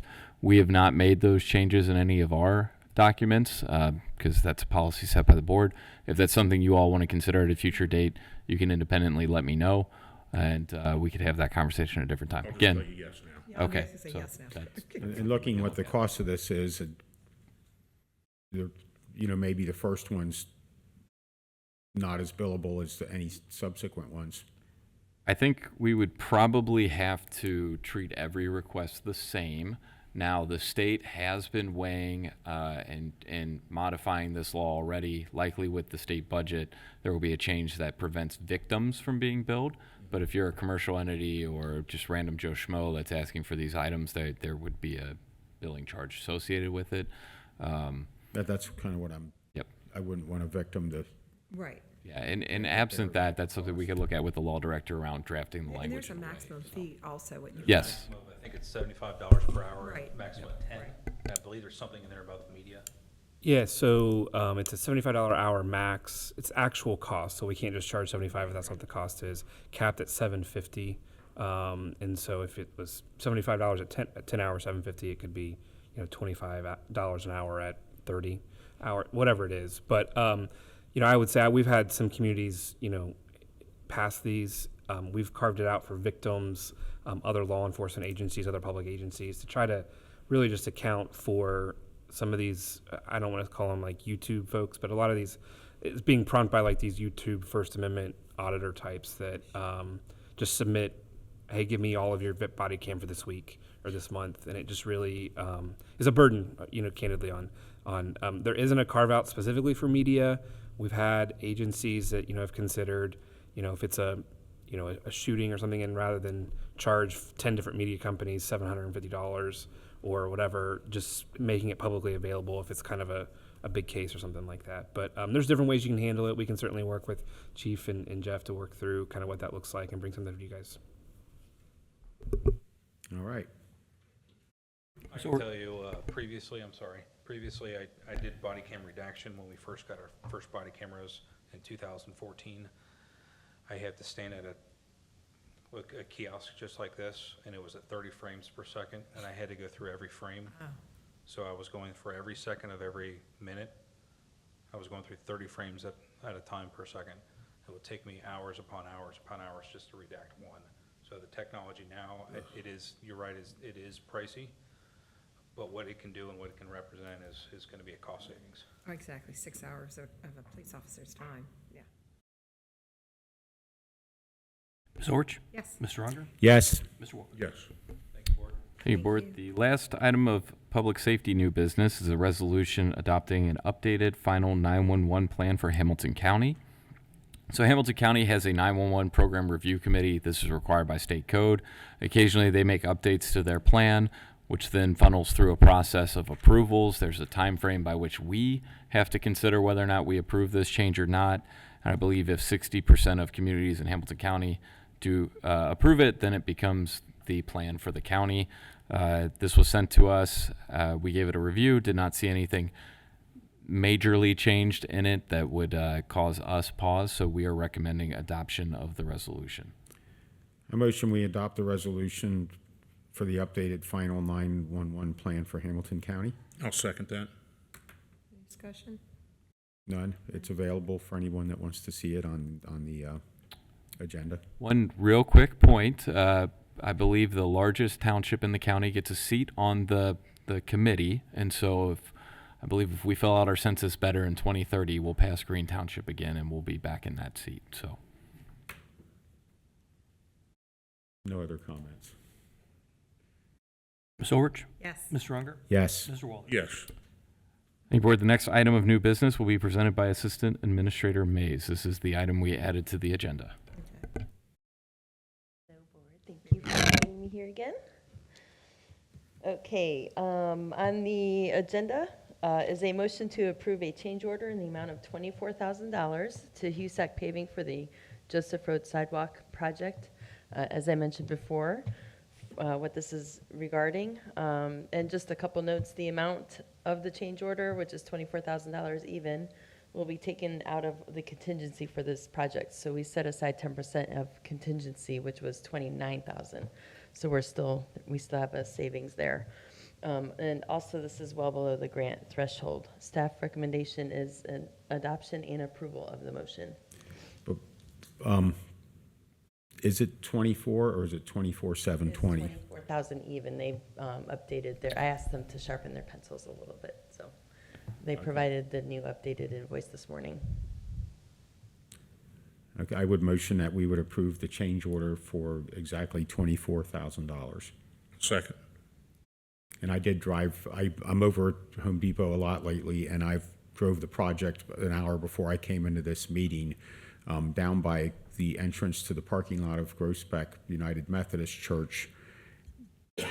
It's just something to watch. There's a drop-off behind that sidewalk, and I don't know if that's a hazard where somebody could, I mean, the offset is probably 2 or 3 feet. If somebody walked off the sidewalk, it kind of drops down into the honeysuckle there, but we can discuss it offline. I think they still have to grade some of that over there, because I was over there too. I think it needs some dirt, Yeah. like a lot of it, like a dump truck And they're load not of it. complete with the Right. project, so Right, but I'll take right. a walk tomorrow. Okay. Ms. Orich? Yes. Mr. Unger? Yes. Mr. Waller? Yes. Thank you, Board. Thanks, Tiffany. Thank you, Board. The next item is a motion to set a public hearing on the 2026 tax budget for June 10th, 2025 at 6 p.m. This is something we're required to do annually, and we have to have a public hearing before adoption, and so I would recommend adoption of the motion. I motion that we would set a public hearing on the 2026 tax budget for June 10th, 2025 at 6 o'clock. I'll second that. And I believe beginning with that meeting, our meetings, the business part of our meeting is going to start at 6. That's correct. Typically, we've always advertised our meetings for 6, but that was so we could meet in executive session if it was required. I believe in June, the actual business part of the meeting will start at 6, and we'll see how that goes over the summer and see if we want to continue doing it that way. That is correct. No other comments? Ms. Orich? Yes. Mr. Unger? Yes. Mr. Waller? Yes. Thank you, Board. There's one item of old business. This is a resolution updating township nuisance resolution. This is the second reading of this resolution, and so I will recommend adoption of the resolution. I motion we would approve the resolution updating the Colerain Township nuisance property resolution. I'll second. And this was previously discussed at The April 8th, 2025 and April 22nd, 2025. no other comments. It just talks about the owner and landlord responsibilities for activities occurring upon their property and property that is within their control.